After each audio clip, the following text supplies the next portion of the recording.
Liberti, finiamo in gloria perché vi faccio vedere ora delle foto. Il 23 luglio, verso le 20, mi sono perso. Stavo fumando una sigaretta, ho detto vado a farmi 4 passi. Sa com'è il marito che dice vado a comprarmi le sigarette, esce di casa, è un Labrador, fuma, ha questo vizio anche lui. Non ha detto vado a comprarmi le sigarette, vado a farmi una passeggiata con la sigaretta, non è più ritornato a casa.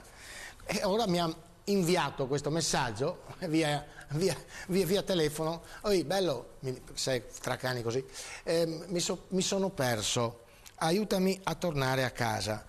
E io cosa faccio? Non posso altro che dare questa. Ce n'è un'altra foto? Ecco. No, ce ne sono 2 veramente.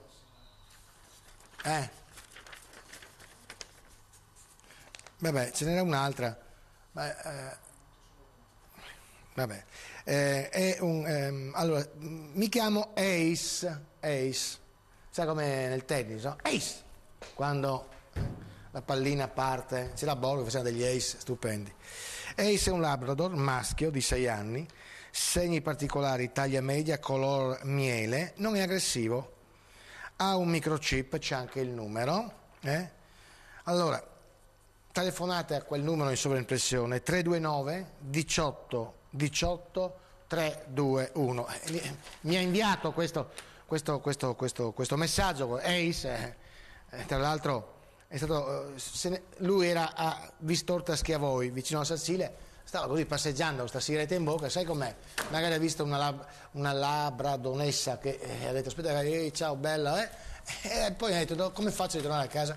Aiutatemi a ritrovare Ace, mi raccomando, aiutatemi a ritrovarlo.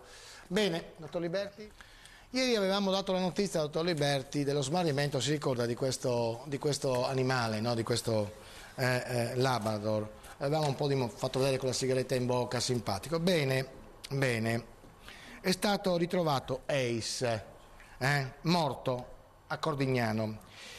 Il cane era scappato dal giardino di casa dei suoi proprietari giovedì scorso, erano le 20. 3 ore dopo, poi il povero animale era stato investito da un'auto a Cordignano davanti al bar Al Moro.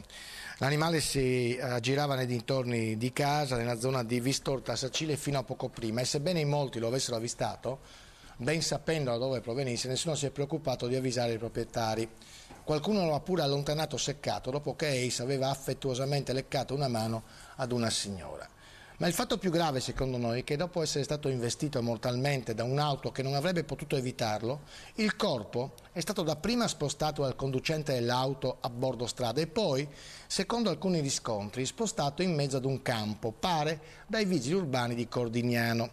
Che incuranti, ed è questa la situazione, io capisco l'animale se senza collare o microchip, che nonostante il collare di color verde non hanno nemmeno verificato se avesse o meno il microchip per risalire ai proprietari, che nel frattempo, oramai disperati, avevano denunciato la scomparsa del loro cane ai carabinieri di Sacile, Conegliano e Pordenone.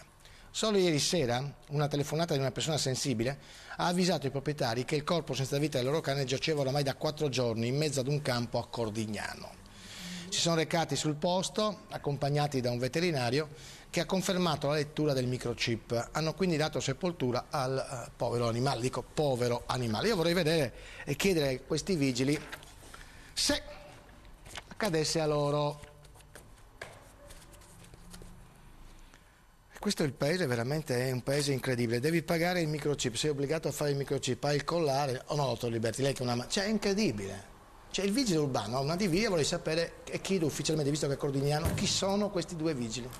I nomi e cognomi, e voglio sapere se il comandante della polizia municipale di Cordignano prenderà dei provvedimenti nei confronti di queste persone che certamente non hanno onorato la divisa che indossano, perché la divisa è sacra, cari amici dei vigili. Allora, come io sono multato se sbaglio, anche voi in questo caso avete fatto una figuraccia che certamente non onora la divisa che indossate. Quindi io spero, visto che ci osservano e ci guardano e ci seguono a Cordignano, che il comandante faccia il suo lavoro. Se così è stato, se veramente i 2 vigili hanno loro deciso che